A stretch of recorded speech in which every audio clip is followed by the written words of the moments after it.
আসসালামু আলাইকুম প্রিয় দর্শকবিন্দু, আমন্ত্রণ জানাচ্ছি জনতার সময় টিভির সংবাদে। শুরুতেই থাকছে দেশ বিদেশের সংবাদ শিরোনাম। ভারত থেকে আসছে ৫,০০০ টন ডিজেল। ভারতের আসামের নুমালীগড় রিফাইনারি থেকে বাংলাদেশে ৫,০০০ টন ডিজেল আসছে বলে জানিয়েছেন বাংলাদেশ পেট্রোলিয়াম কর্পোরেশন বিপিসি। মঙ্গলবার ১০ই মার্চ এই জ্বালানি তেল পাইপলাইনের মাধ্যমে দেশে পৌঁছাবে বলে আশা করা হচ্ছে।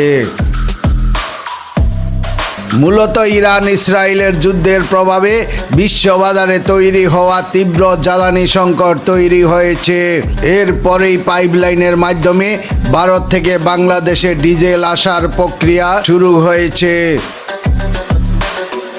এই ডিজেল সরাসরি দিনাজপুরের পার্বতীপুর ডিপুতে এসে পৌঁছাবে।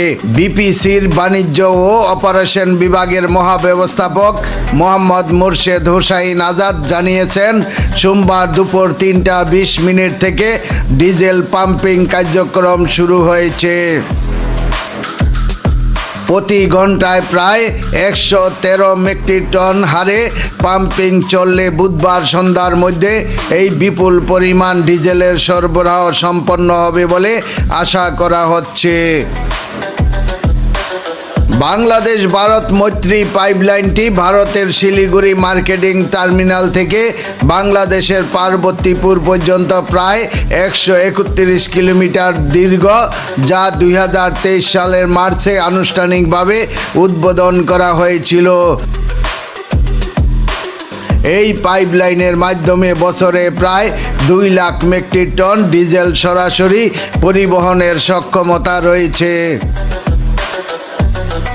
এর আগে ২০১৬ সাল থেকে রেল ওয়াগনের মাধ্যমে ভারত থেকে ডিজেল আনা হলেও পাইপলাইন চালু হওয়ার পর থেকে পরিবহন সময় ও ব্যয় উল্লেখযোগ্য হারে কমে এসেছে।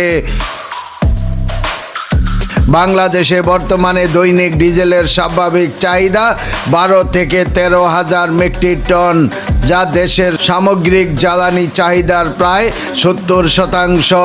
তবে মধ্যপ্রাচ্যের যুদ্ধ পরিস্থিতির কারণে সাধারণ মানুষের মধ্যে আতঙ্ক ছড়িয়ে পড়ায় সাম্প্রতিক দিনগুলিতে এই চাহিদা হঠাৎ বেড়ে ২০,০০০ মেট্রিক টনে গিয়ে দাঁড়িয়েছিল। প্রিয় দর্শকবিন্দু, আজকের প্রতিবেদন এই পর্যন্তই শেষ করছি আমি মনসুর রহমান পাশা, জনতার সময় টিভি। আল্লাহ হাফেজ।